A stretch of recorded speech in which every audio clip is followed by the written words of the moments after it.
Uganda Yogera, a source of entertainment. Subscribe. Twawuliriza oli kyakugamba okutiisatiisibwa kukyali kungi naye mbadde nsaba mutuuse obubaka buno eri omukulembeze waffe Kyagulanyi Ssentamu nti saddaaka z'abantu eziri mu kufa eziri mu kubonaabona in fact abagenzi abamu ku bo abaana power mumanyi nti abamu battiddwa lwakubeera mu struggle.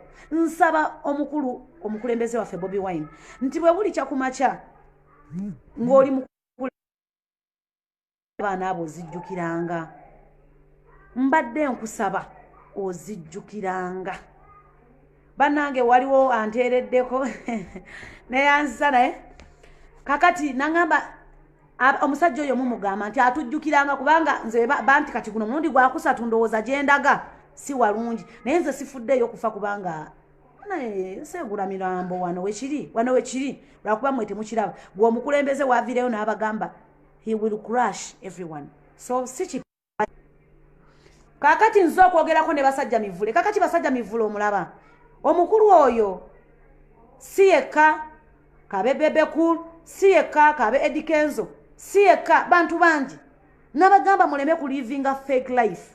Edda we wawuliranga erinnya Balaam, we wawuliranga erinnya Abitex, we wawuliranga erinnya oba Bajjo agamanya tulina engeri gye twaga consideringa munga mannya g'abantu bagagga nnyo naye nabo abamu ku bo okuli Bajjo basabirizanga ffe abantu abasinga they are living a fake life okulonda omwami oyo naye ng'akimanyi obulamu bwalimu si bulungi gwe wootuukira okubanga every time you meet the president ng'osobola okubeera ne access a meeting a president ompuliriza aga Katonda mu ggulu access a meeting omukulembeze w'eggwanga ogirina ompulira naye n'oba ng'osobola okunyaga ssente z'enviiri obulamu abasinga bujweteke njaga tutandika okulivinga real life okutandika ne 2021 ddala bw'oba oli mu swago ng'omanyi mission gy'oyagala mutandika okulivinga real life bw'oba okamula butunda na munaanansi nga nze kkiriza nti gwe mulimu gw'okola osegera lema kugamba nti watunda embuzi 16 nojja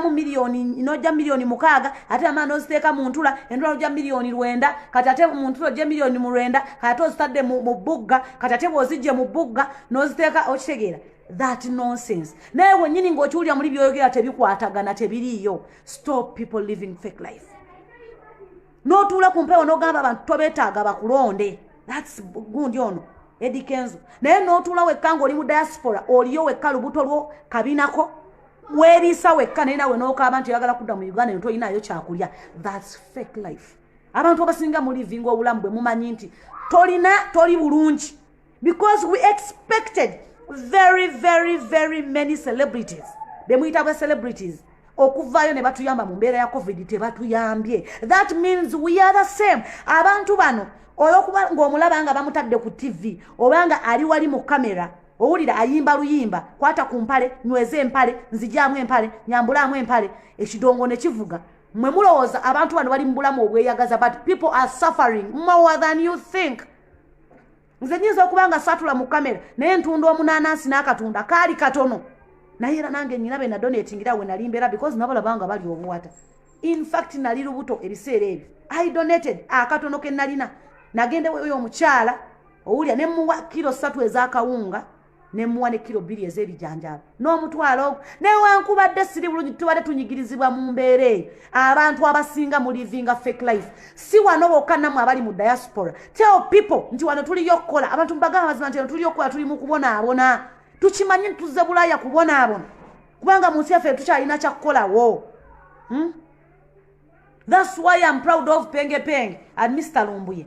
Ba mazima batugamba ekintu ekituufu no matter how amazima bwe galuma never be living in a fake life.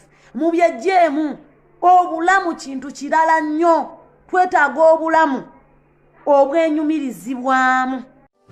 Uganda Yogera, a source of entertainment. Subscribe.